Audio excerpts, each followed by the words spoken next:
The woman in the mirror was almost a stranger. Her eyes, once soft and trusting, were now lined with a cool, sharp precision. The eyeliner was a weapon. The lipstick, a shade of deep crimson, was her armor. I watched her hand, steady and sure, as it clicked the gold compact shut. A sound of finality. She wore a tailored black dress that didn't ask for permission. It commanded attention. They say we share the same face. My sister and I. An identical canvas? For 23 years. He had secretly preferred her version of it. The bolder strokes. The brighter colors. He had looked at my face and seen a comfortable, predictable portrait. He had looked at hers and seen a masterpiece of excitement. Now, I was going to use this face, this canvas he thought he knew so well, to make him see what he had truly lost. Not the quiet wife, not the devoted mother, but the woman who had been buried beneath all that devotion, the woman he had never bothered to discover. I picked up my clutch from the marble countertop. The click of my heels on the hardwood floor sounded like a countdown. But that woman in the mirror wasn't me. Not yet. 6 months ago, that mirror showed a different woman entirely. 6 months ago, my world was painted in the soft, gentle colors of a suburban dream. Our home in Maple Creek, a wealthy corner of the Chicago suburbs, was a testament to that dream. It was a handsome colonial with deep blue shutters and a wraparound porch, where Mark and I were supposed to grow old together in rocking chairs. My hydrangeas, which I tended to with obsessive care, bloomed in vibrant blues and purples along the stone walkway.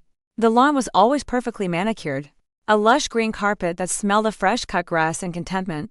From the outside, we were the Hayes family. Perfect, successful, happy, and I believed it. With every fiber of my being, I believed it. My life revolved around a quiet, predictable rhythm. I was a librarian at the local community library, a job that suited my introverted nature. I loved the scent of old paper and the hushed silence of the aisles. My greatest joy, however, was my family. Mark, my husband of nearly 23 years, was a successful architect. He was handsome, charismatic, the kind of man other women looked at with envy and other men looked at with respect. Our children, Liam, 19 and in his first year of college, and Chloe, 17 and navigating the dramas of high school, were my entire world. And then there was Ava, my twin sister. Ava was the other half of me. Or so I thought. We were identical in appearance, the same dark hair, the same green eyes, the same sprinkle of freckles across our noses. But that's where the similarities ended. Where I was quiet, Ava was loud. Where I was cautious, she was reckless. She was a top real estate agent in the city, a shark in a designer suit who thrived on competition and attention. She had never married, claiming she was too busy conquering the world. She was a whirlwind of energy, and she was a constant, welcome presence in our home.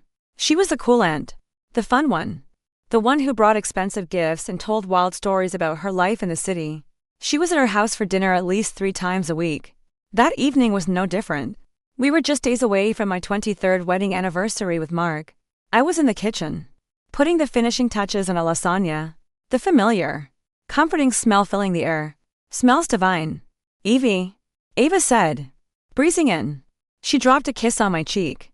Her perfume, something expensive and spicy, lingering behind. She was already holding a glass of wine. She went straight to Mark, who was leaning against the counter, scrolling through his phone. Marky, you look tired, she said, playfully ruffling his hair. He looked up and smiled. A genuine, unguarded smile that he rarely gave me anymore. Tough day at the office, he said, saved only by the thought of my wife's lasagna. His eyes met mine, but it felt like he was reading a line from a script. Ava leaned in close to him, pretending to whisper, though her voice carried. You need a vacation. We should all go to Cabo again. Remember that last trip? They both laughed. A shared memory I was a part of, yet somehow felt excluded from.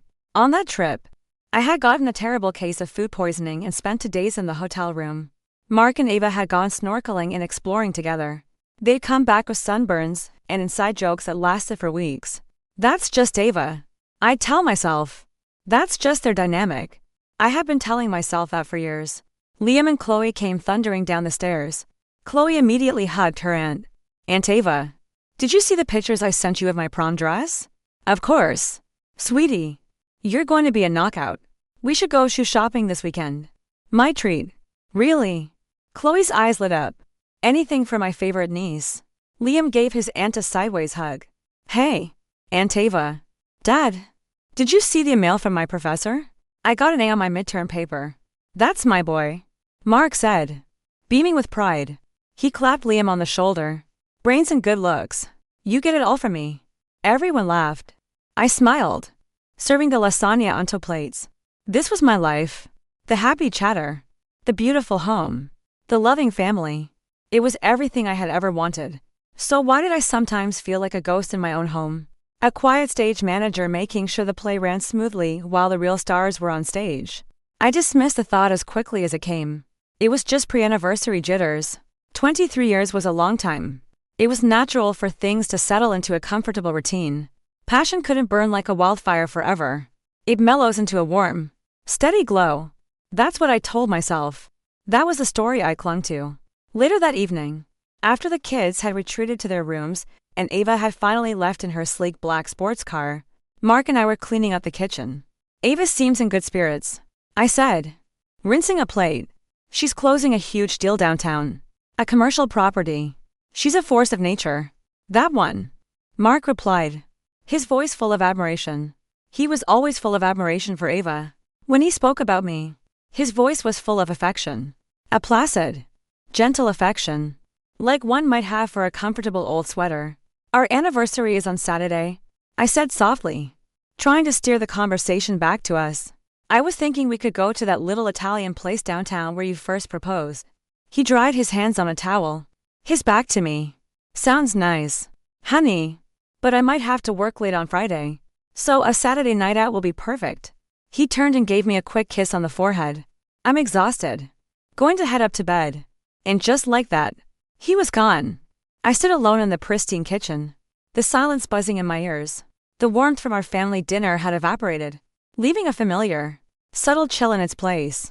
I looked at the two wine glasses left on the counter, Ava's and Mark's, sitting side by side. A smudge of her bold, red lipstick was on the rim of her glass. It was the same shade I had seen her reapply in our hallway mirror before she left.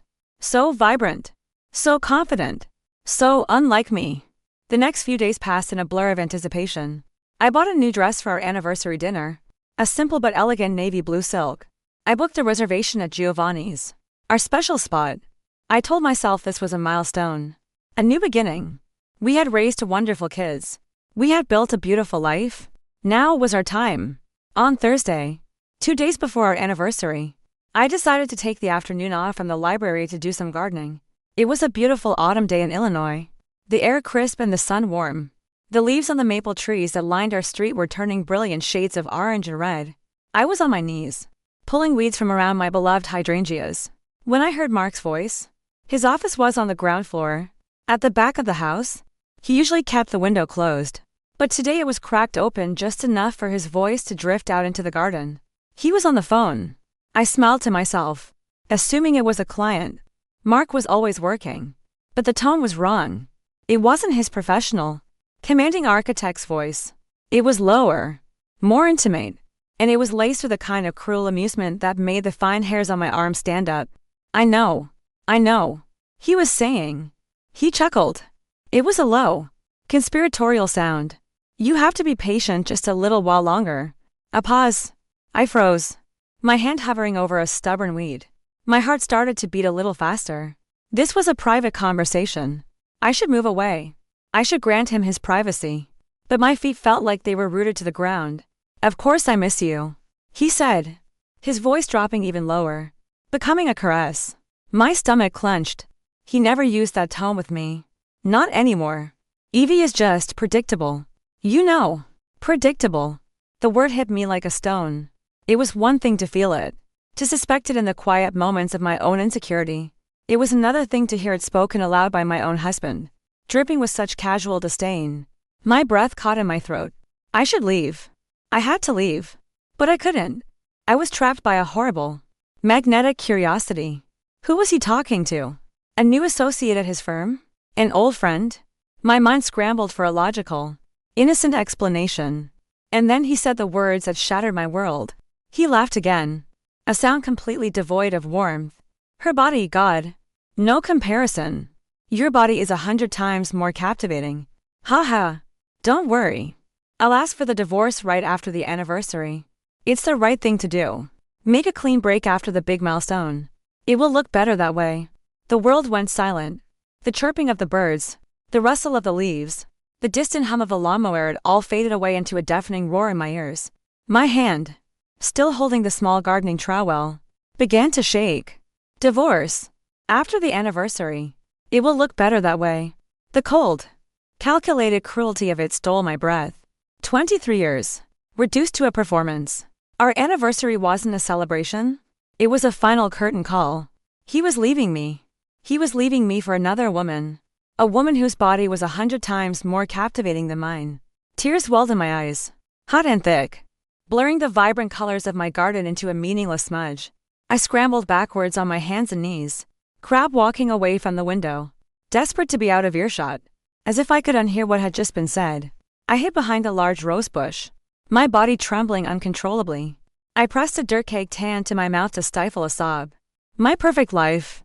My suburban dream. It was all a lie. A carefully constructed stage. And I was the unwitting lead actress in a tragedy. 4 years. I had ignored the subtle chill. The growing distance. The jokes I wasn't in on. I had explained it all away. Papering over the cracks with denial and hope.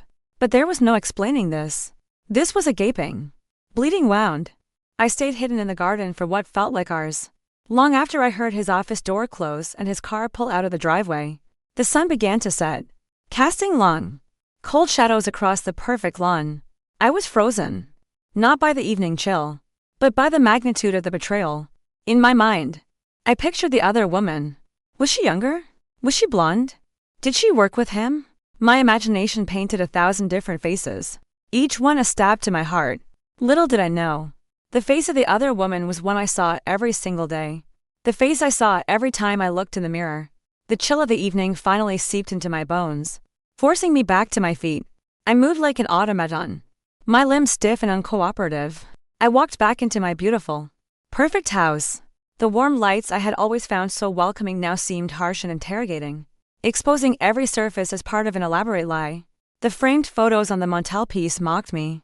There we were, the four of us, smiling on a beach in Florida. Mark's arm was around my shoulder, but Ava was there too, standing on his other side, her arm linked through his, her smile just a little brighter, a little wider than mine. Another photo from Liam's high school graduation. I was hugging our son, my eyes misty with pride. Mark stood beside us, his hand resting on Liam's back, but his gaze was angled slightly, caught in a moment of shared laughter with Ava, who stood just out of the main group. Every memory was now a crime scene, and I was a clueless detective arriving decades too late. I spent the next 48 hours in a fog of surreal horror. I was a performer, giving the most convincing portrayal of my life. I smiled at my children. I asked about their day. I made dinner. I went through the motions of being Evie Hayes, the content wife and mother. But inside, I was screaming. Every time Mark spoke to me, his voice was like sandpaper on my raw nerves. Every casual touch felt like a violation. On Friday night, he came home late, just as he predicted. He brought takeout from my favorite Thai restaurant to kick off our anniversary weekend. He said, kissing my cheek. The gesture was so normal, so routine, that it felt utterly insane. I wanted to recoil, to scream, to claw at his face. Instead, I smiled and said, how thoughtful. Honey. We ate in near silence. I could barely swallow the food. It tasted like ash in my mouth. He talked about his day, about a difficult client and a design flaw in a new blueprint. I nodded and made the appropriate sympathetic noises, all while his words echoed in my head. Predictable. Your body is 100 times more captivating. Divorce. My phone buzzed. It was a text from Ava. A string of celebratory emojis followed by, can't believe my two favorite people have been married for 23 years. Have the most romantic dinner ever tomorrow. You deserve it. Call me later and tell me everything. A wave of nausea washed over me. I wanted to confide in her. She was my sister, my other half. The urge to call her and sob out the horrible truth was so powerful it physically hurt. I imagined telling her what I'd heard. Imagined her righteous fury on my behalf. He said what? That monster. We'll destroy him. Evie. That's what she would say. She would be my champion. But I couldn't. I couldn't bring myself to say the words out loud. Not even to her. To speak them would be to make them irrevocably real. So I simply texted back, thanks, Ava. Looking forward to it. The next day, the day of our anniversary, was the longest day of my life. I moved through it in slow motion. Mark slept in, and I watched him for a while. This stranger in my bed. I studied the lines on his face, the silver strands in his hair. Who was this man? How could I have lived beside him for 2 decades and never truly seen him? He woke up and smiled at me. Happy anniversary. Beautiful. He pulled me close, and I forced myself not to stiffen. He had a gift for me. A small, velvet box. Inside was a diamond necklace. It was delicate and expensive and completely impersonal. It felt like a severance package. A parting gift. It's beautiful. Mark. Thank you. I whispered, my voice thick with unshed tears. He fastened it around my neck, his fingers cool against my skin. Only the best for my wife, he said, looking at my reflection in the vanity mirror. His eyes met mine, and for a fleeting second, I saw something in them. Was it guilt? Regret? No. It was just emptiness. A polite, hollow void. The dinner at Giovanni's was torture. The restaurant was exactly as I remembered it, cozy, candlelit, romantic. The owner, a sweet old man named Mr. Rossi, came to our table. Mr. and Mrs. Hayes. So wonderful to see you. Is it a special occasion? Our 23rd anniversary? Mark announced proudly, beaming at me as he held my hand across the table. His thumb stroked my knuckles. It was all for show. A performance for Mr. Rossi. For the other diners. For the world. Congratulations. That is a wonderful milestone. Mr. Rossi said, his eyes twinkling. The first bottle of wine is on the house. I felt like a fraud. I sipped the expensive red wine and listened as Mark recounted a sanitized, charming version of our life together.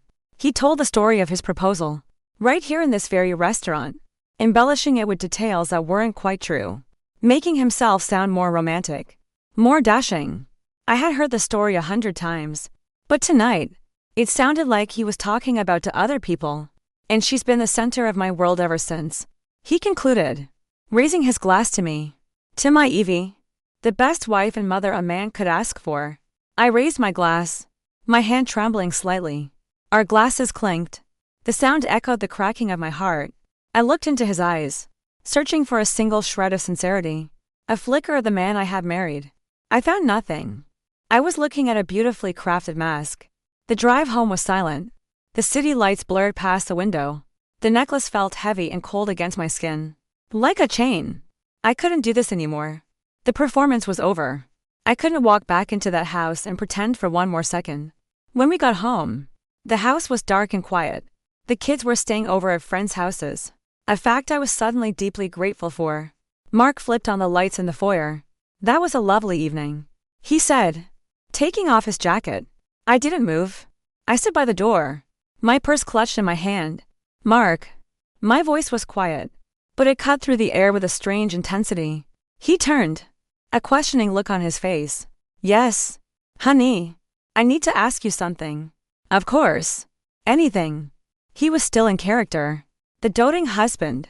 I took a deep breath. Who is she? His smile faltered. Just for a second. Who is who? What are you talking about? Evie. He took a step towards me, his face a mask of concern.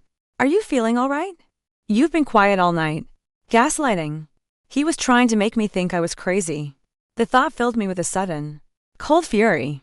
Don't, I said, my voice shaking but firm. Don't you dare pretend you don't know what I'm talking about. I was in the garden on Thursday. I heard you. On the phone. The color drained from his face. The mask didn't just crack. It fell away completely. The caring husband vanished, replaced by a cold, hard stranger. His jaw tightened.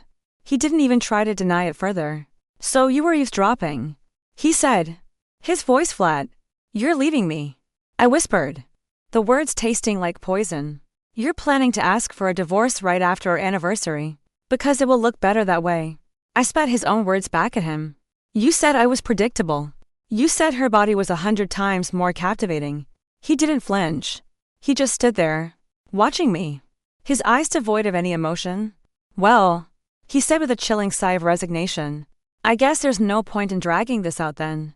The casualness of his admission was a physical blow. After 23 years? After 2 children? This is how it ends. With a phone call I wasn't supposed to hear? Tears were streaming down my face now, hot and unstoppable. All I want to know is who she is. "Mark, I deserve that much. After everything. Who have you been sleeping with behind my back?" He ran a hand through his hair, a gesture not of distress, but of annoyance. Like I was an inconvenience he finally had to deal with. He looked away from me, towards the grand staircase, as if he was bored with the conversation. "It's not that simple. Evie, just tell me her name." I screamed, the sound tearing from my throat, raw and painful. "Her name. Tell me." He was silent for a long, agonizing moment. The only sound in the cavernous foyer was the frantic ticking of the grandfather clock, and my own ragged sobs. He finally turned his head slowly, deliberately, and met my gaze. His eyes were like chips of ice, and then he delivered the final, fatal blow. The one that would not just break my heart, but obliterate my entire reality. "It's not some random woman, Evie," he said, his voice quiet, almost gentle, which made the words infinitely more cruel. "It's not some new fling." He paused, letting the silence stretch, letting the horror build. "It's always been Ava." My breath hitched. My mind refused to process the name. Ava? My Ava? It made no sense. It was impossible. A sick, twisted joke. What did you say?" He looked at me with something that resembled pity, but it was really just contempt. Contempt for my naivete, for my blindness. "For 23 years. Evie," he said, enunciating each word with surgical precision. "From the very beginning. Before Liam was even born. It's always been your sister." The world dissolved into a meaningless swirl of light and shadow. The ticking of the clock grew louder and louder until it was a deafening roar in my ears. I stumbled back against the wall, my legs giving out. 23 years. My entire marriage. My entire adult life. He hadn't just cheated on me. He had replaced me with my own reflection. The photo on the mantelpiece flashed in my mind. Mark, Ava. Their shared smile. The inside jokes. The lingering touches. The trips I couldn't go on. It all clicked into place with a horrifying, sickening finality. My life wasn't a play where I was the lead actress. I was the understudy. And I had never even set foot on the stage. The floorboards of the foyer felt cold against my cheek. I don't remember falling. I only remember the world tilting on its axis. The polished hardwood rushing up to meet me. Mark's words echoed in the sudden, ringing silence of my mind. "It's always been Ava. For 23 years. The grandfather clock continued its relentless ticking. Each second a hammer blow against the fragile shell of my existence. One tick for every lie. One tick for every stolen moment. 23 years of ticks. The number was incomprehensible. I heard his footsteps. He didn't rush to my side. He didn't ask if I was okay. He walked around me, his expensive leather shoes coming into my blurred line of sight. He went to the small bar cart in the living room and poured himself a drink. I could hear the clink of the glass decanter and the splash of amber liquid. He was celebrating. Or maybe he was fortifying himself. It didn't matter. He had left me there, crumpled on the floor like a piece of discarded trash.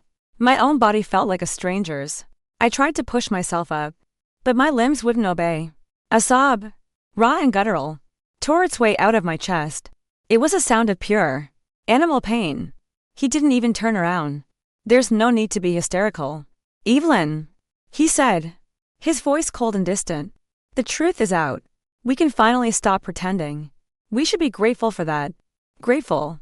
The word was so monstrous, so devoid of humanity, that it shocked me into silence. I finally found the strength to push myself into a sitting position, my back against the wall. I looked at him. This man I had loved. This man who was the father of my children. And I saw a complete stranger. A monster wearing my husband's face. "Grateful," I whispered, my voice hoarse. "You and my sister, my twin sister, have been betraying me for our entire marriage. And I should be grateful? I'm not going to apologize for it," he said, taking a sip of his drink. "These things happen. Ava and I have a connection. A real one. Something you and I haven't had in years. If we ever did. You were comfortable. Evie. You were a good mother. You built a nice home. But you were never exciting. You never challenged me. Ava does. He was rewriting our history, erasing any trace of love or passion we might have shared, painting me as a dull, domestic creature who had failed to keep his interest. It was a classic tactic of the guilty, blame the victim. And the most terrifying part was, a small, wounded part of me almost believed him. I had always been the quiet one, the predictable one. The rest of the night is a black hole in my memory. I think I crawled up the stairs. I think I locked myself in our bedroom. Our bedroom. It felt tainted, desecrated. I lay on the bed, fully clothed, and stared at the ceiling until the sun began to filter through the blinds, gray and unforgiving. The next morning was Sunday. The house was unnervingly quiet. I came downstairs to find him in the kitchen, making coffee, as if it were just another ordinary day. He had already packed a suitcase. It stood by the back door, sleek and black. I'll stay at a hotel for a few days until I can sort something more permanent with Ava, he said, not looking at me. He spoke of it so casually, as if he were discussing a business merger. We need to tell the kids. No, I said, my voice barely a whisper. Please, Mark. Not yet. Let you what? Evie? He cut in, finally turning to face me. Let you come up with a way to poison them against me? No. We're going to do this today. Like adults. We'll tell them together that we're separating, and that I'm with Ava now. It's better to be honest. His version of honesty was a weapon, designed to inflict maximum damage. Before I could protest further, a car pulled into the driveway. A sleek, black sports car. Ava's car. My heart stopped. She wouldn't. She couldn't be this brazen, this cruel. But she was. She walked in through the back door without knocking, a triumphant smile on her face. She was wearing expensive yoga clothes, looking fresh and vibrant, as if she'd just come from a morning workout. She saw me, her identical twin, standing there broken and hollowed out, and her smile didn't even flicker. Morning, sis, she said, her voice breezy. She went straight to Mark and gave him a long, deep kiss, right there in my kitchen. My perfect kitchen. It was a performance of ownership, a branding. He was hers now. I felt the world start to spin again. I gripped the edge of the counter to keep myself upright. Get out. I choked out. Get out of my house. Ava pulled back from Mark and finally looked at me, her expression a mixture of pity and condescension. Oh, Evie, don't be like that. This is for the best. You'll see. You were never happy. Not really. Always so worried. So, beige? Mark deserves to be with someone who matches his energy. We have the same phase.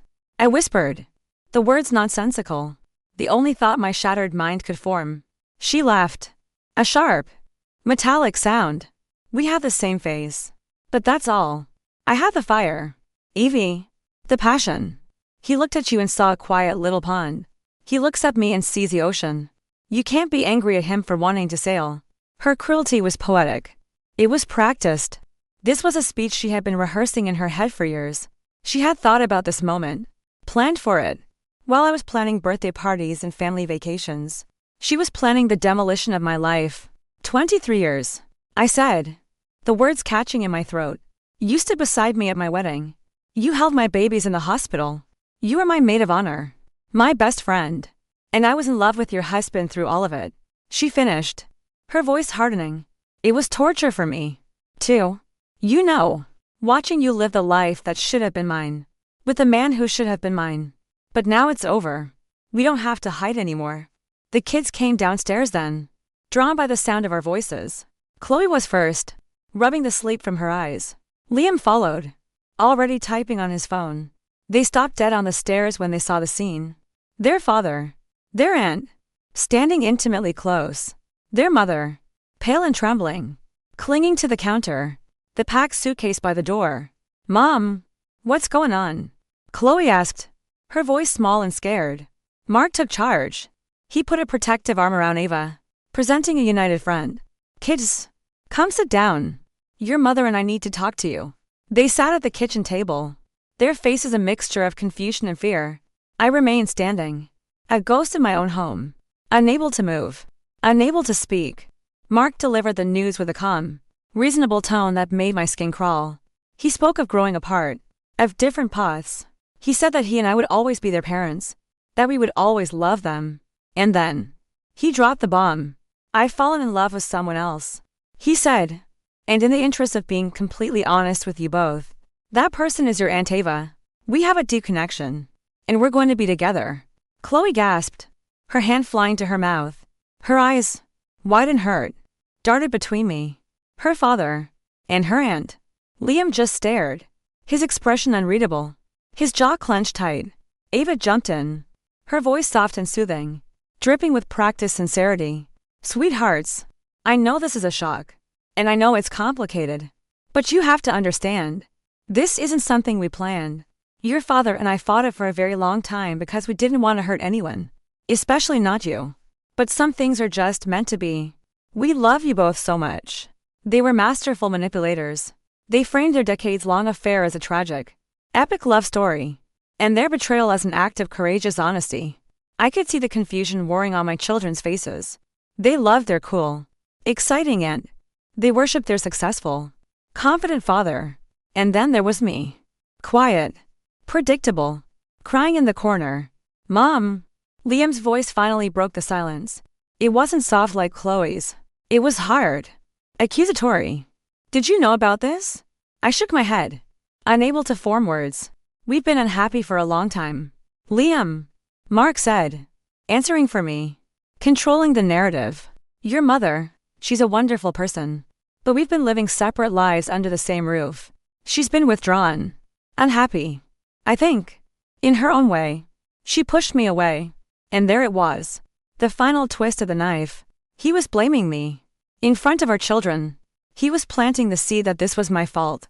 That my sadness, my quietness, my predictability had driven him into the arms of my sister. Chloe started to cry, silent tears rolling down her cheeks. Liam stood up abruptly, his chair scraping against the floor. He wouldn't look at me. He looked only at his father. So you're just leaving? He asked. I'm not leaving you, Mark said earnestly. I'm just leaving this house. We're still a family. It will just look a little different. That was the end of the conversation. Mark picked up his suitcase. Ava gave him one last look. A look of pure victory. Before turning to the kids, I'll call you later. Guys, we'll talk more. She gave me a wide berth as she walked out, as if my despair were contagious. Mark followed her out the door. I was left alone with my children in the wreckage. Chloe was still crying. Liam stood by the window, his back to me, his shoulders rigid. I can't believe this, he muttered, more to himself than to me. I can't believe Dad would do this. Then he turned, and his eyes were cold. But why didn't you do something?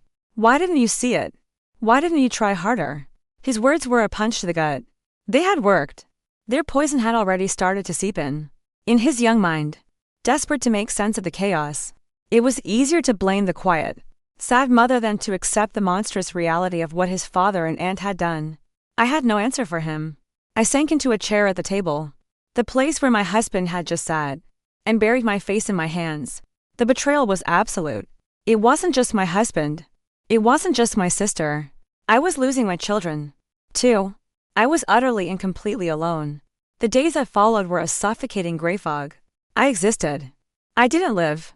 I moved through the rooms of my house, each one a mausoleum of a life that was no longer mine. Objects I had once cherished at a clay pot Chloe made in kindergarten. A framed photo of Liam scoring his first soccer goal. A landscape painting Mark and I had bought on our honeymoon in Italiano felt like cruel artifacts from a fictional history. The silence in the house was a physical presence, heavy and oppressive. Chloe spent most of her time in her room, emerging only for meals we ate in near silence. Liam, when he was home from college for the weekend, was a ghost. He was polite but distant, his words clipped, his eyes avoiding mine. He was spending more and more time with his father. Mark and Ava had wasted no time. Within a week, they had rented a chic, modern condo in downtown Chicago. They began posting photos on social media. Ava, beaming, with her arm around Mark at a gallery opening. Mark, looking relaxed and younger than he had in years, clinking champagne glasses with Ava on their new balcony. The city skyline twinkling behind them. They were creating a new narrative, one of a vibrant, powerful couple finally free to live their truth. Their friends, Mark's colleagues, and even some of our mutual acquaintances filled the comments with congratulations and heart emojis. No one seemed to question the timeline. No one seemed to care about the wife and children left behind in the quiet, perfect house in the suburbs. I was being erased. The community of Maple Creek, once my sanctuary, became a place of whispered judgment. When I went to the grocery store, I could feel the stares. Women I had known for years, fellow PTA moms and book club members, would offer tight, pitying smiles and then turn to whisper to their companions as soon as I passed. The narrative Mark had spun was working. I was the sad, neglected wife who had let her marriage fall apart. Ava was the exciting, dynamic woman who had simply captured a lonely man's heart. It was a tragic, but somehow understandable, suburban cliché. No one could fathom the depth of the deception. 23 years? A twin sister? It was too outlandish, too dark to be believed. It was easier to accept the simpler, tittier story. My only tether to sanity was my best friend, Sarah Jenkins. I finally found the courage to call her 2 weeks after Mark had left. I could barely get the words out between sobs. She was at my house within the hour, a bottle of expensive tequila in one hand and a box of tissues in the other. Sarah was a divorce attorney. She was sharp, pragmatic, and had zero tolerance for nonsense. She listened to my entire, rambling story without interruption. She didn't offer platitudes or empty comforts. She just listened, her expression growing harder and colder with every detail I revealed. When I finished, my voice a raw whisper, she poured 2 generous shots of tequila. Here, she said, sliding one towards me. Drink this. I did. It burned all the way down, a welcome fire in the icy landscape of my grief. Okay, she said, placing her glass down with a firm click. Stage 1. The crying on the floor phase is now officially over. We are moving directly to Stage 2, strategic annihilation. I stared at her, confused. What are you talking about? Evelyn, she said, leaning forward, her eyes boring into mine. You have been the victim of a long-term, systematic campaign of psychological abuse and betrayal by 2 expert-level narcissists. They have stolen your life, your money, and they are now trying to steal your children and your dignity. Are you going to lie down and let them? Are you going to let them write the final chapter of your story, where you fade away into a sad, lonely librarian while they live happily ever after on your dime? Her words were harsh, but they were also the first thing that had cut through the fog. I don't know what to do, I stammered. They've taken everything. No, they haven't, she said fiercely. They haven't taken your mind. They haven't taken your strength, even if you can't feel it right now. And they have made a critical mistake. What mistake? They underestimated you, Sarah said with a grim smile. They have always seen you as quiet, predictable Evie, the doormat. They don't expect you to fight back. And that is the element of surprise we are going to use to burn their entire fantasy world to the ground. For the first time in weeks, I felt a flicker of something other than pain. It was a tiny, fragile spark of anger. Sarah was right. They thought I was weak. They were counting on me to crumble. That day was the midpoint of my descent. It was the moment I stopped falling and found my footing on the bottom of the abyss. My journey back to the surface began. Slow and arduous. Sarah became my general. She immediately filed for divorce on my behalf, citing adultery. She hired a forensic accountant to start digging into 23 years of our shared finances. Mark is a smart man, she explained. And Ava is greedy. I guarantee you they haven't just been sharing a bed. They've been sharing your money. I also started seeing a therapist, a kind woman named Dr. Anya Sharma. In her quiet, sunlit office, I finally began to unpack the trauma. I talked about my childhood, about always feeling like I was in Ava's shadow. She was the star, the performer. I was the audience. I realized that my relationship with Mark had been an extension of that dynamic. I had been a supporting character in my own life. Evelyn, Dr. Sharma said to me one afternoon, they didn't just betray your marriage, they betrayed your identity. For your entire life, being a twin was a core part of who you are. Your sister was your mirror. Now, you've discovered that the reflection you trusted was a distortion. You have to learn to see yourself clearly. Without her, without Mark. For the first time, the process was excruciating. I had to re-examine every memory. The family vacations where Ava always shared a hotel suite with us, to save money. The frequent business dinners Mark and Ava had, discussing her real estate deals and his architectural projects. The times I'd find them laughing together in a corner at a party, their heads close together, A private world I wasn't invited into. The clues had been everywhere, like red flags planted in plain sight that I had been conditioned to see as celebratory banners. My trust had not just been broken. It had been weaponized against me. The battle for my children was the most painful front. Mark and Ava were relentless in their campaign. They showered Liam and Chloe with gifts: a new laptop for Liam, a designer purse for Chloe. They took them to expensive restaurants and weekend getaways. Their downtown condo was a funhouse, with no rules, no chores, and an endless supply of entertainment. My home, in contrast, became the house of grief and tension. One Sunday, Liam came home to pick up some of his things. He was wearing a new, expensive-looking jacket. "That's a nice jacket," I said, trying to sound casual. "Dad and Aunt Ava bought it for me," he said defensively, as if expecting a lecture. "We went shopping yesterday." "That was nice of them." I took a breath. "Liam, can we talk?" He sighed, an exaggerated, impatient sound. "Mom, if this is going to be another one of your sad talks." "I'm not sad, Liam. I'm angry," I said, my voice stronger than I expected. "And you should be, too. What your father and your aunt did is not a romantic love story. It was a lie. A 23-year lie that was built at my expense. And yours." He flinched, but his expression hardened. "Dad said you're just bitter because he's finally happy. He said you're trying to turn us against him because you're miserable. Do you believe that?" I asked, my heart aching. He looked away, unable to meet my eyes. "I don't know what to believe. All I know is that Dad seems lighter, and Aunt Ava is fun. When I'm here, it's just sad. Mom, everything is so sad." He didn't understand. He saw his father's happiness but couldn't see the mountain of deceit it was built on. He saw my grief not as a wound inflicted upon me, but as a personality flaw, a suffocating blanket I refused to take off. They had successfully framed me as a villain of my own tragedy. The breaking point came a month later. It was the annual Maple Creek Founders Day picnic, a huge community event we had attended as a family every year. I didn't want to go, but I felt I had to for Chloe's sake, to maintain some semblance of normalcy. When we arrived, the first people I saw were Mark and Ava. They were standing by the barbecue pit, laughing with a group of our old neighbors. They looked like a king and queen holding court. Ava was wearing a stunning white sundress, looking every bit the radiant, happy partner. Mark had his arm draped possessively around her waist. Then, I saw Liam. He was with them. He was flipping burgers on the grill, laughing at something his father said.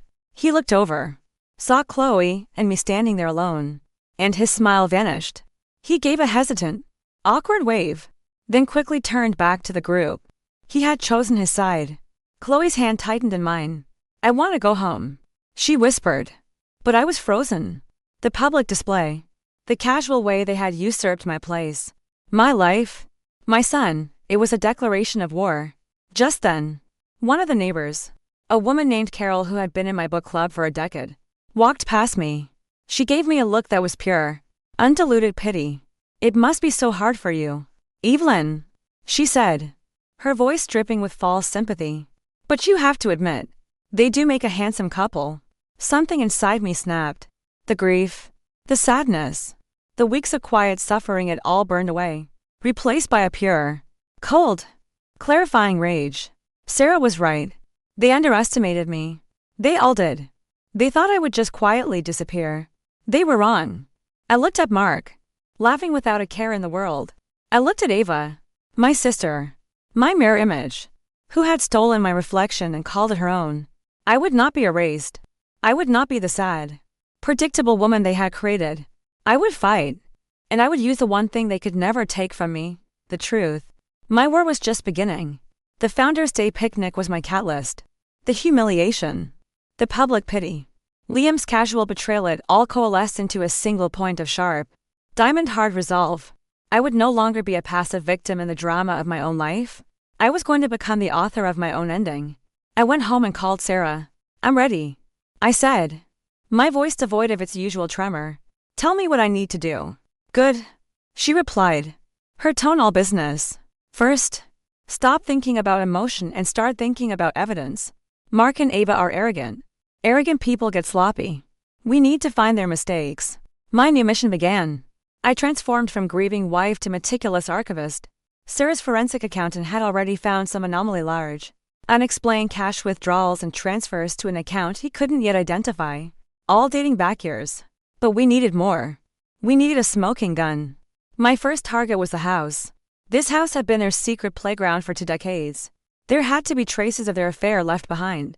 I started in Mark's home office, a room I had rarely entered, considering it his private sanctuary. It was meticulously organized, almost sterile. But I wasn't looking for the obvious. I was looking for the forgotten. For days, I sifted through old file cabinets, dusty boxes in the back of closets, and the digital graveyard of old hard drives. I found old photo albums, and looking at them now was a form of self-torture. Here was a picture from my baby shower for Chloe. I was radiant, round-bellied, holding a tiny pair of shoes. Ava was right beside me, her hand on my shoulder, a brilliant smile on her face. But now I saw it. Her other hand, hidden from the camera's main view, was resting lightly on Mark's arm. An innocent gesture. But it wasn't. It was a gesture of possession. Every photograph held a similar, secret story. The breakthrough came from a place I least expected it. I was cleaning out the attic, a space filled with discarded remnants of our lives: Chloe's old dollhouse, Liam's hockey equipment, boxes of my old books from college. Tucked away in a corner was a box labeled Mark Old Projects. Inside were rolls of blueprints from his early career and several old laptops he no longer used. Most of them were too old to even power on. But one, a heavy, clunky model from the early 2000s, flickered to life when I plugged it in. It took forever to boot up, the ancient operating system groaning in protest. I spent hours trying to guess the password. His birthday, my birthday, our anniversary, the kids' names. Nothing worked. Finally, on a whim, I typed in Olivance. Access granted. My blood ran cold. He had used her name as his password on a computer he used during the first years of our marriage. I felt a fresh wave of sickness, but I pushed it down, replacing it with cold determination. I navigated through the old, clunky folders. Most of it was boring architectural work. But then I found a folder named Personal. Inside was another folder, simply titled A. My hand trembled as I clicked it open. It was a treasure trove of their deceit. There were emails, hundreds of them, dating back to the very first year of my marriage. Emails planning their secret meetings, disguised as business lunches or late nights at the office. Emails filled with declarations of love and passion that Mark had never once written to me. One email, from Mark to Ava, was sent just 6 weeks after I had given birth to Liam. I was at home, exhausted, overwhelmed with new motherhood, and healing from a difficult delivery. The email read, "My dearest A, I can't stop thinking about last night. Being with you feels like coming home. Being in that house, with the crying and the mess, it feels like a prison. Evie is a good mother, I suppose. But she's not you. You're the one I see when I close my eyes. I'll make an excuse to be in the city on Thursday. Meet me at the Drake. Usual room." I had to put my head between my knees to keep from fainting. While I was nursing his son, he was in a hotel room with my sister, calling his home a prison. But the most damning discovery was a different kind of communication. I found a chain of emails between Ava and a man named George Peterson, a senior partner at the prestigious architectural firm where I had worked right after college. I had been a rising star there, on track for a promotion. Then, suddenly, a rumor had started to spread about Matt that I was making critical errors in my design work, that I was unreliable. An anonymous complaint was filed. My promotion was rescinded, and I was so humiliated and discouraged that I quit shortly after, deciding to focus on starting a family with Mark. I had always thought it was just office politics, a case of bad luck. The emails told a different story. Ava, using an anonymous email address I didn't recognize, had been the source of the complaint. She had meticulously fabricated evidence, twisting details from conversations I'd had with her about my work, making it seem like I was incompetent.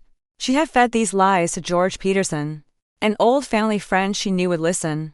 The final email from her to him read, "George, thank you for your discretion. It's for the best.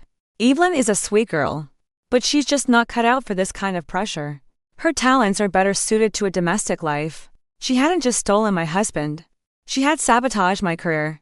She had deliberately engineered my life, pushing me into the role of a stay-at-home mother, the predictable one, so she could have a clear path to Mark in his successful future. She had relegated me to the quiet pond so she could be the ocean." I printed every single email, my hands shaking with a rage so profound it felt like it could power a city. This was a smoking gun. This was the proof of a conspiracy that spanned not just my marriage, but my entire adult life. Armed with this evidence, my demeanor began to change. The cloud of grief started to dissipate, replaced by a chilling clarity. I stopped crying. I started planning. I went to the library not just to work, but to research. I read books on narcissistic personality disorder, on financial fraud, on legal strategy. I was no longer just Evie the librarian. I was a woman preparing for war. My transformation didn't go unnoticed. The next time Chloe came home from a weekend with her father, she looked at me with a new kind of curiosity. "Mom," she said, hesitating in the doorway of the kitchen. "You seem different." "Different how?"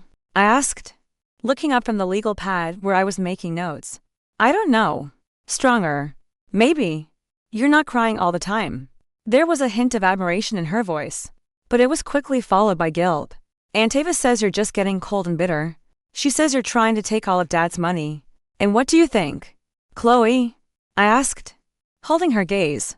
She looked down at her shoes. "I don't know," she whispered. "It's all so confusing. Dad and Ava seem so happy. They bought me this new phone." She held it up. It was the latest, most expensive model. "They said they just want all of us to be happy. There's a difference, honey, between buying happiness and earning it," I said softly. "Sometimes, the things that look shiniest on the outside are the most rotten on the inside. You're smart. You'll figure it out." I didn't push. I knew I couldn't win my children back with arguments. I could only win them back with the truth. And the time to reveal that truth was fast approaching. Sarah and I planned our strategy for the preliminary divorce hearing.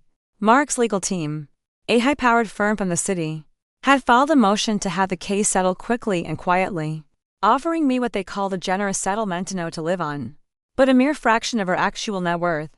They were portraying me as a dependent housewife, with no claim to the wealth Mark had generated. They had no idea what was coming. The day before the hearing, I did something I hadn't done in years. I went through my closet, past the sensible cardigans and comfortable slacks I wore to the library. In the very back, preserved in a garment bag, was a dark gray power suit I had bought for my job at the architectural firm, the one I never got to wear for my promotion. I took it out. It still fit perfectly. As I stood in front of the mirror, I saw a glimpse of the woman I used to be, the ambitious young architect, before her future was stolen from her. But her eyes were different now. They weren't the hopeful, naive eyes of a young woman. They were the eyes of a survivor, and they were ready for battle. The courtroom was a sterile, impersonal space, all polished wood and muted colors, designed to strip emotion out of human conflict. But the air was thick with it. Mark and Ava sat together at the opposing table, a perfect picture of a confident, united power couple. Mark wore an impeccably tailored suit, his expression calm and just a little bit bored, as if this were a minor business inconvenience. Ava was next to him, a vision in cream-colored silk. She gave me a brief, condescending smile, a look that said, "You can't win. You poor, pathetic thing." My children were there. Sarah had advised against it, but I had insisted. "They need to be here." I had told her. "They need to hear the truth from someone other than their father." Liam and Chloe sat in the first row of the public gallery, looking uncomfortable and out of place. Liam's jaw was set in a stubborn line, his arms crossed over his chest, a mirror of his father's arrogance. Chloe just looked terrified, her eyes darting between me and the couple at the other table.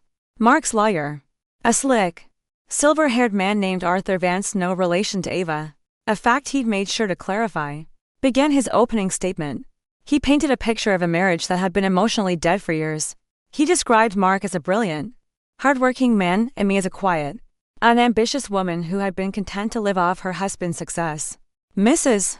Hayes made no significant contribution to the marital estate, Vance droned on, his voice smooth and persuasive.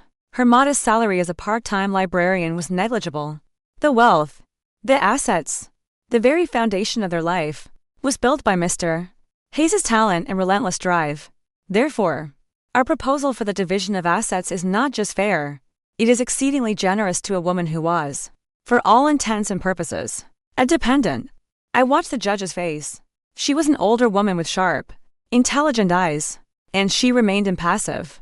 I looked over at my children. Liam was nodding slightly.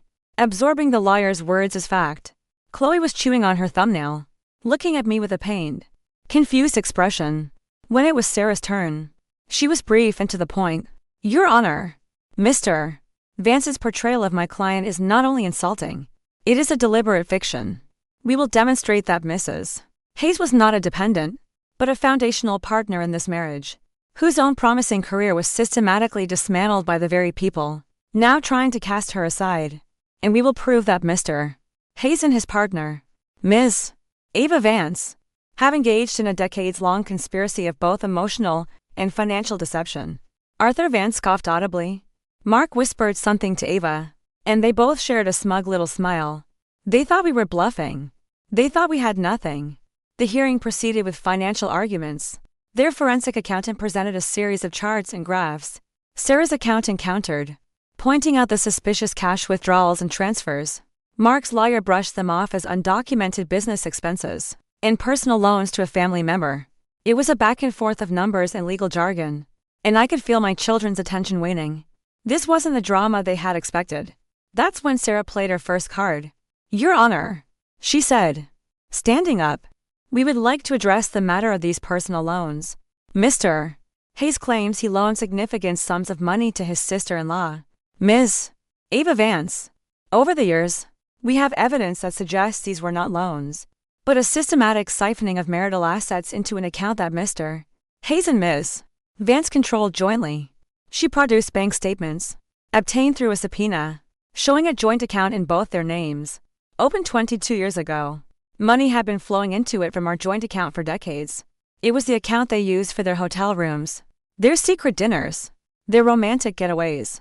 The down payment for Ava's condo had come from that account. Mark's face paled slightly. Ava shifted uncomfortably in her seat.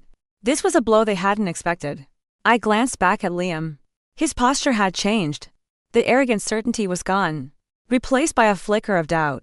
Arthur Vance was on his feet, objecting, calling it a misrepresentation. But the damage was done. The judge looked at the documents with a new, heightened interest. But Sarah was just getting started. This financial deception is merely a symptom of a much deeper betrayal. Your Honor, she continued, her voice ringing with conviction. A betrayal that began before the ink on their marriage certificate was even dry. She projected the emails onto a large screen for the court to see. The ones from the old laptop. The first one appeared, my dearest day. I can't stop thinking about last night, being in that house. With the crying and the mess, it feels like a prison. A collective gasp went through the small courtroom gallery. Mark shot to his feet. Objection. This is private correspondence. It's inadmissible. It is evidence of adultery. Mr. Vance. The very grounds for this divorce, the judge said coolly, her eyes fixed on the screen. Sit down. Mr. Hayes. Mark sank back into his chair, his face ashen. Ava looked like she had seen a ghost. Her perfectly made-up face had crumbled into a mask of horror. I risked another look at my children. Chloe was openly weeping now, her hand covering her mouth. Liam was staring at the screen, his face white with shock. He was 19 years old when that email was written, but it was describing him, his infant self, as the warden of his father's prison. He looked at his father with an expression of dawning, sickening comprehension. The hero worship was dying in his eyes, right before my very eyes. Sarah was relentless. She put up email after email, a timeline of their affairs spelled out in their own words. The lies about business trips, the clandestine meetings, the secret language they used. It was a methodical, brutal dissection of their treachery. Then came the final, most devastating blow. But the conspiracy went beyond adultery. Sarah announced, her voice dropping. Ms. Ava Vance was not content to simply have an affair with her sister's husband. She took active steps to sabotage Mrs. Hayes' life and career to ensure her sister would be financially and emotionally dependent on Mr. Hayes, making him easier to control and manipulate. She displayed the final set of emails, the ones between anonymous Ava and George Peterson, the ones that destroyed my career. She read Ava's words aloud. Evelyn is a sweet girl, but she's just not cut out for this kind of pressure. Her talents are better suited to a domestic life. The courtroom was utterly silent. The smugness had evaporated from Mark and Ava's table. There was only the stark, ugly truth, illuminated for everyone to see. Ava stared at the screen, her mouth slightly agape. as if seeing her own monstrous words for the first time. Mark looked at her, not with love or support, but with a dawning horror and perhaps a hint of contempt. She wasn't just his exciting mistress. She was a liability. A co-conspirator whose sloppiness was now destroying him. Their epic love story was revealed for what it was, a petty, selfish, and cruel crime. The judge, her face a mask of stone, finally looked directly at me. "Mrs. Hayes," she said, her voice unexpectedly gentle. "Do you have anything you wish to say?" Sarah looked at me and nodded. This was our plan. I stood up, my legs trembling but holding me steady. I was wearing my old power suit. I felt the ghost of the young woman I had been, and the strength of the woman I had become. I didn't look at my husband. I didn't look at my sister. I looked at my children. For 23 years, I began, my voice clear and strong. I believed I had a happy marriage, a loving family, a devoted sister. I believed my life was a quiet one because that was my choice. I believed I left my career to raise my children, and I never once regretted it, because I thought it was the most important job in the world. I paused. My eyes locked on Liam's. Today, I learned that my entire adult life was not based on my choices. It was based on a meticulously crafted lie. A lie told by the two people I trusted most in the world. They didn't just steal my husband and my money. They stole my past. They stole my confidence. They stole my career. They tried to steal my future. Tears were now streaming down my face. But they were not tears of weakness. They were tears of rage and release. They called me predictable. I said, my voice rising. They called my home a prison. They called me a dependent. But a person is only predictable when you never bother to look deeper. A home is only a prison when you have no honor. And I am not, and never have been, dependent on anyone but myself. I am the one who raised our children. I am the one who built our home. I am the one who endured the lies with grace because I believed in love and family. And I am the one who is standing here today, telling the truth. I am not a victim. I am a survivor. I sat down.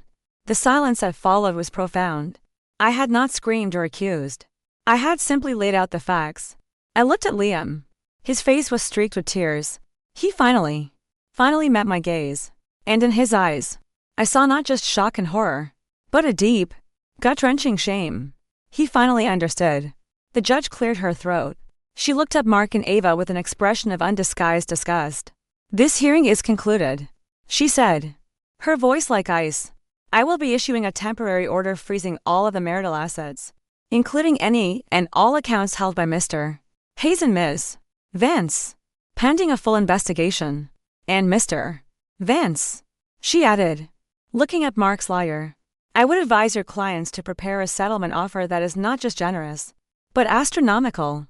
This is one of the most egregious cases of calculated, long-term marital fraud I have ever seen." It was over. We had won. As we filed out of the courtroom, Mark and Ava were huddled with their lawyer, their faces a mixture of fury and panic. Their perfect world had just been detonated. But my victory felt hollow. As I walked out into the hallway, a broken sob reached my ears. It was Chloe. Liam was holding her, his own body shaking. He looked up at me, his face ravaged with guilt. "Mom," he whispered, his voice cracking. "Mom, I'm so sorry." The war was over, but the wreckage was all around us, and I knew, in that moment, that rebuilding was going to be the hardest battle of all. The courtroom victory was not a moment of triumph and celebration. It was a demolition. We had successfully leveled the gleaming tower of lies that Mark and Ava had built. But we were all left standing in the rubble. The truth, as cleansing as it was, had left behind a landscape of devastation. In the immediate aftermath, Mark and Ava's world imploded with breathtaking speed. The judge's order to freeze their assets was a financial guillotine. Their downtown condo, rented on Mark's now frozen credit, became untenable. The news of their affair, stripped of its romantic narrative and laid bare as a sordid, decades-long deception, spread like wildfire through Maple Creek in Mark's professional circles. Clients began to pull their projects. Friends stopped returning their calls. Their carefully curated image of a dynamic power couple shattered, revealing the desperate, greedy people they truly were. Their relationship, forged in the heat of secret thrills and a shared sense of superiority, couldn't survive the harsh light of public disgrace and financial strain. I heard through Sarah, who heard it from Mark's frantic lawyer, that their arguments were explosive and constant.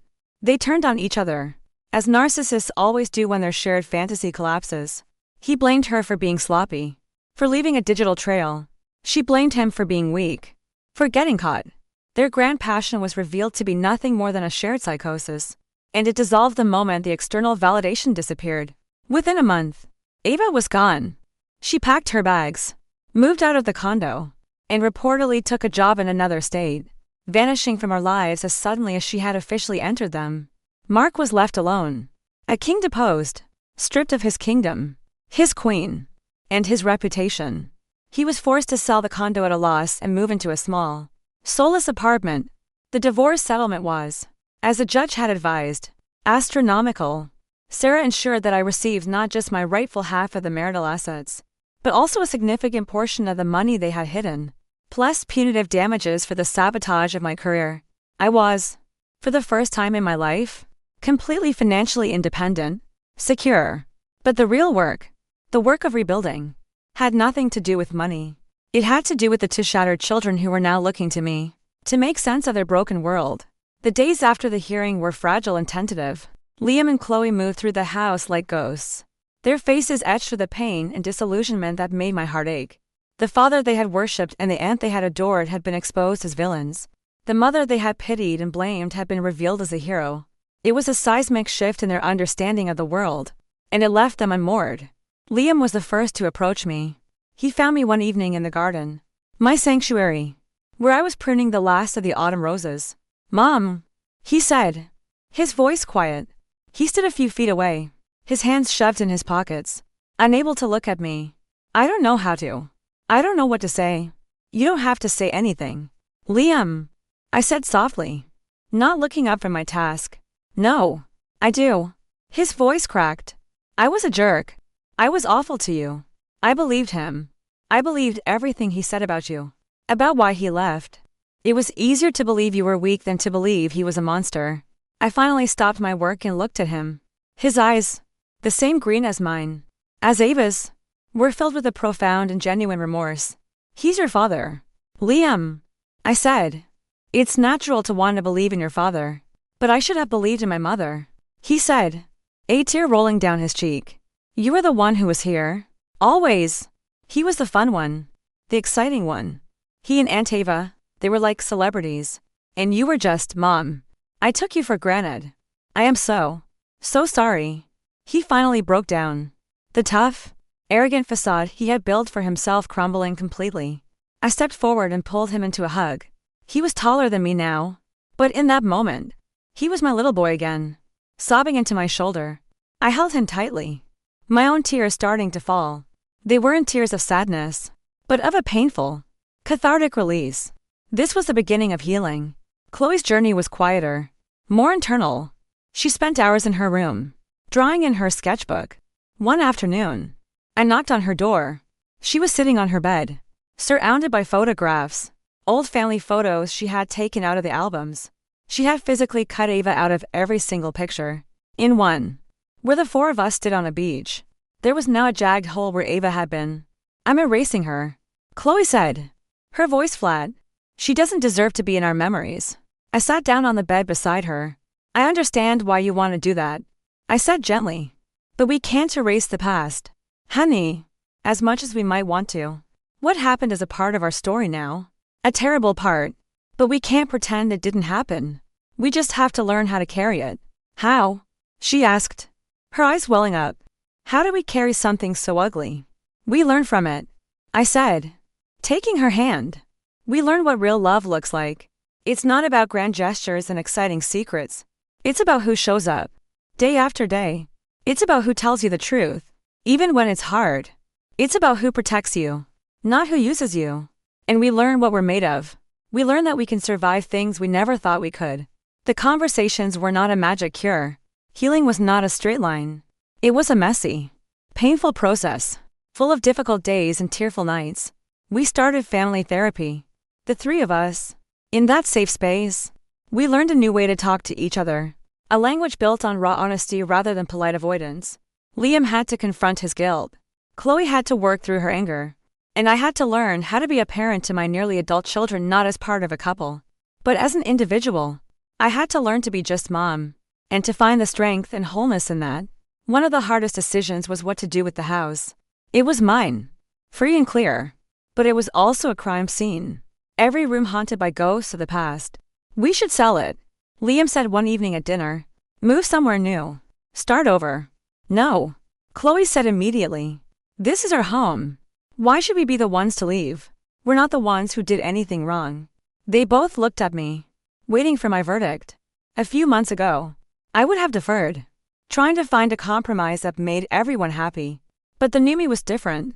We're staying, I said with a certainty that surprised even myself. Chloe is right. We're not running away. But we are going to change things. We're going to reclaim the space. Make it ours again.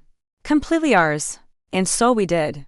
The following weekend, we began a massive project of renewal.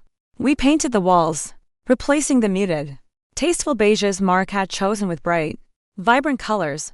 We bought new furniture that reflected our tastes, not his. We went through every closet, every drawer, and purged anything that reminded us of him or Ava. We donated his expensive suits, her unwanted gifts, the pretentious art they had bought together. We blasted music and we worked. And sometimes we cried. And sometimes we laughed. We were sanding away the old varnish, exposing the true, strong grain underneath. The biggest change was in Mark's old office. I stood in the doorway for a long time, looking at the room where so many of my family's secrets had been hidden. Then, I took a deep breath and walked in. With Liam's help, I dismantled the heavy, imposing desk. We took down the shelves filled with his architectural awards. We ripped up the carpet. I turned it into my own personal library. A reading room, floor-to-ceiling bookshelves, a comfortable armchair, and a beautiful, large window that looked out onto my garden. It was no longer a room of secrets and betrayal. It was a room of stories, of knowledge, of peace. It was my room, and in reclaiming it, I felt like I was finally, truly reclaiming myself. 2 years passed. The rhythms of our new life became our new normal. The gaping wound of the betrayal had closed, leaving behind a scar. It was a part of us, a reminder of what we had survived, but it no longer ached with every breath. It had been integrated into the tapestry of who we were now, a smaller, but stronger family. I sold the house in Maple Creek. The reclamation project had been a necessary part of our healing, a way to take back our power. But once that was done, we all agreed that our future was not in that perfect suburb, with its whispering neighbors and painful memories. It was time for a new chapter. Chloe was heading off to college in Boston, studying art history. Liam, a junior now, was thriving in his economics program, his youthful arrogance replaced by a quiet, thoughtful maturity. And I, for the first time since my early 20s, was living for myself. I sold the large house and bought a beautiful, sun-drenched apartment in the city, in Chicago's Lincoln Park neighborhood, with a small balcony overflowing with flower boxes. I left the suburban library and took a position as a research librarian at the University of Chicago. I was surrounded by rare books, passionate academics, and the vibrant energy of intellectual curiosity. I was no longer just a librarian. I was a scholar, a respected colleague. I had friends. I went to plays and concerts. I discovered that I loved living alone. I loved the quiet mornings with my coffee and a book. The freedom to be entirely, unapologetically myself. I hadn't dated. I felt no need. My life was full. Not with a man, but with purpose. Mark occasionally tried to make contact. He sent sporadic, self-pitying emails to the kids, which they mostly ignored. He had lost his firm and was reportedly doing freelance drafting work, a shadow of his former self. He never once offered a genuine apology, only lamentations for his own downfall. He had become an irrelevant, pathetic figure in our past, a ghost we no longer feared. We never heard from Ava again. It was as if she had ceased to exist, erased not by cutting her from photographs, but by the sheer force of our forward momentum. Her name was a whisper from a previous life, a story I might one day tell my grandchildren about the monster who wore my face. One crisp autumn afternoon, a thick, formal-looking envelope arrived in the mail. It was from the law firm that had handled my parents' estate years ago. My heart clenched for a moment. My parents had both passed away within a year of each other, right around the time Chloe was born. They had been kind, simple people, and their loss was a gentle, constant ache in my life. I opened the letter with trembling fingers. It was from a man named Mr. Peterson. the junior partner who had taken over the practice. He was writing to inform me that a specific condition of my parents' will had been met, and he was now authorized to release a document they had left in his care for me. Another, smaller envelope was enclosed, sealed with wax. My name was written on the front in my mother's elegant, familiar script. My hands shook as I broke the seal. Inside was a letter, and a statement for a trust fund. I read the letter first. My dearest Evelyn, my mother's words began. If you are reading this, it means that your marriage to Mark has ended.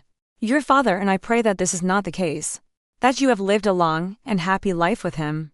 But we are not blind, my love, and a parent's job is to protect their children, even when they can no longer be there to do it in person. We have always known about the darkness in your sister. We saw the jealousy in her eyes from the day you were born. You were the calm one, the gentle one. She was the storm. We saw how she always needed to be brighter, to be better, to win. We saw the way she looked at Mark, even at your wedding. We hoped we were wrong. We prayed we were wrong. We could never prove it, and we could never bring ourselves to break your heart with our suspicions. So, we did the only thing we could. We set up a secret fund for you, a lifeboat. Your father called it. The terms are specific. This trust was to be released to you only in the event of your divorce, or if you ever faced what the lawyers called extreme familial betrayal. We trusted that if the worst ever happened, this would find its way to you. This is not just money, Evie. This is our love. This is our belief in you. It's the career we wish you had been able to keep. It's the security we always wanted for you. It's our way of telling you, from wherever we are, that we saw you. We always saw you. You were never in anyone's shadow. To us, you were always a sun. Live a beautiful life. Be happy. All our love.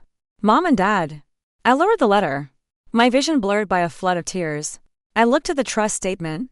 The amount was staggering. It was more than security. It was a lifetime of freedom. But it wasn't the money that made me sob. It was the validation, the love, the profound, heartbreaking realization that my parents had seen everything. They had known, on some deep, intuitive level, the danger I was in, and they had reached across time and death to protect me. They saw me, the quiet one, the predictable one, and they had loved me not in spite of it, but for it. They saw the strength in my stillness, the depth in my calm. While I was busy doubting myself, busy trying to be enough for a man who would never see me, my parents had seen me all along, whole, and complete, and worthy. I walked out onto my small balcony. The Chicago skyline stretched out before me, a testament to human resilience and ambition. A city that had famously risen from its own ashes. The setting sun painted the clouds in hues of gold and rose. I thought about the woman in the mirror from that cold open to my new life, the one who was all sharp edges and crimson armor. I had needed her to fight the war, but I didn't need her anymore. The woman I was now was softer.